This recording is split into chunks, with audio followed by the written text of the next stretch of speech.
So finally, Kyori has actually become useful in this anime instead of just being a character who holds Tazuna back all the darn time. It's a little late, I feel, at 9 episodes in, and I for one have been frustrated as to how pointless Kyori has been as a leading character. She just holds Tazuna's hand, and she learns quickly, and that's more or less it for her character. But no more, now we have a lead male who can fight, and a lead female who can fight. So in episode 9 of Handshakers, Tazuna is recovering after being badly injured in the fight against the idol in the previous episode, but of course Tazuna randomly decides to fight the idol again, even though in actual fact he himself and Kyori aren't really in imminent danger. I don't know, it all felt kind of forced, and Tazuna just really wanting to fight the idol again for no real reason was just an excuse to do a round 2 in this episode. But I did totally understand how Kyori felt during Tazuna's little speech. I could tell that she was being pushed to her limit emotionally, and I could also tell what this was all going to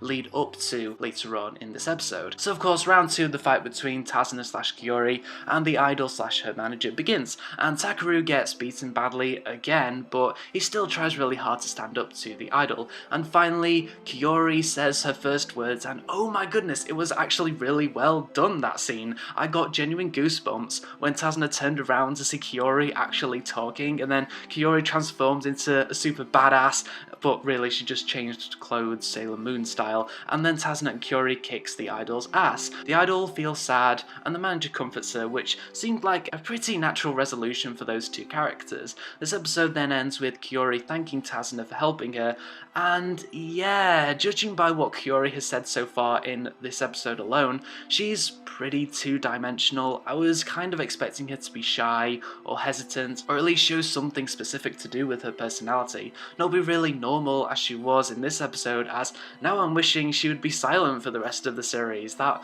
might just give her a bit more complexity. So yeah, this episode was built on Tazuna's motivation, which didn't really make sense to me, and I did cringe when at the beginning of this episode the idol's manager just started chanting when the idol was singing. My goodness, but the whole execution of Kyori talking for the first time during the battle was well built up to and executed, but I kind of wish Kyori showed more of an interesting personality. Now let's see if Kyori will show more uniqueness to her character, or if she will just be a cardboard cutout of a typical female lead.